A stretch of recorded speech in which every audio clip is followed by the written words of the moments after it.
Now, what I'm going to say next is now endometriosis does have an effect on a woman's fertility rate. And if you're someone like myself who has 3 types of endometriosis, adenomyosis and PCOS, my fertility rate is a lot lower than if you just have one condition. And at a certain point, your gynecologist does suggest that you look into treatments, whether it's an IVF or other fertility treatments, medications. In my case, my gynecologist has even said to possibly think about adoption and, you know, other forms of having children. And that's something that women with menstrual health issues do have to consider.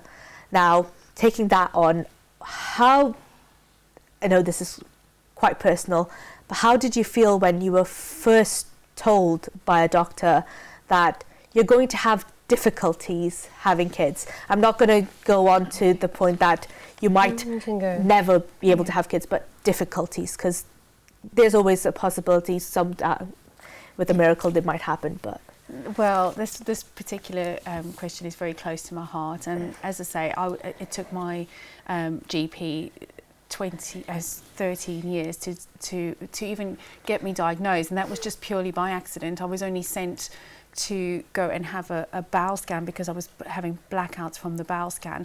I'd been complaining to my GP that my husband and I had been trying for like 7 years to have children. We'd never used contraception, and he just said, you know, you need to have sex more. And there wasn't any, so it was only when I went to go and have my bowel scan that I was accidentally diagnosed. Well, it led to my accidental diagnosis of endometriosis. But by this point, I was 36.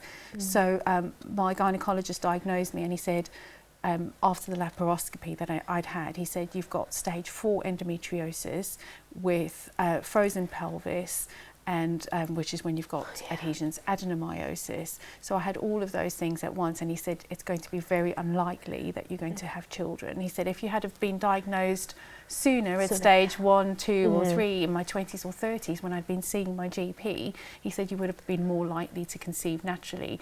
But the only way was for me to have IVF. So I went and had a round of IVF, and they managed to get some eggs and implant them, but it wasn't successful because of the endometriosis. Even makes IVF quite unlikely. So I broke down in tears. I was devastated. They did offer me another round of IVF, but the hormonal side of it is absolutely, it's really bad for your body. So I had to make my peace with the fact that I couldn't have children, and if I had have been diagnosed sooner, then I would have had a chance to have children, but obviously that wasn't the case. So it's been a very hard pill to swallow.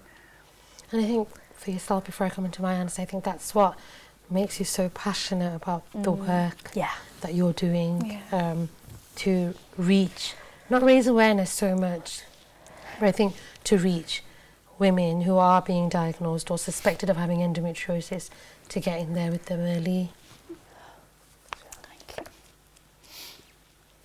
Yeah, so if there's anything that I can do to help women who are going through a similar situation, or try and raise awareness, or as you said before, get them to constantly keep pushing with their GPs, then that's, even if I can help one woman, that will be something. I think for me, my story is very different. After I got, as I mentioned earlier, after I got divorced 13 years ago or so, I really wanted to have children. I've always wanted to have 2 boys and a girl. I've actually written a book, co-authored a book, which is called Courage is My Crown, which is going to be launching on the 29th of July, and I share my story in there. But then after I got divorced, I found I was really bad initially to begin with about wanting to have children. I thought, right, I've either got to focus on my career and re-establishing what I gave up, or I have to look to go down that and get married again and have children. I did look to get married again. It wasn't working out. I thought, right, I've 3 years, nothing's happening, I need to go onto the career and fix that back up. So I think I'm quite a spiritual person, and I found contentment within me, and it was okay. I was okay with not wanting to have children. So when I found out that I had endometriosis, it was really easy for me to make the decision of wanting a hysterectomy, and for me that was made the treatment options for me quicker. And I think, you know, getting diagnosed at the age of 40, I didn't want to suffer any more years with endometriosis. But having said that, it's still to not know that you can't be a mother, you just can't explain that feeling. It's the thing about having a choice of not having kids, and then having that sort of choice sort of taken away. And it's like, actually, because of a medical condition, it's difficult or near impossible for some people to not be able to have children.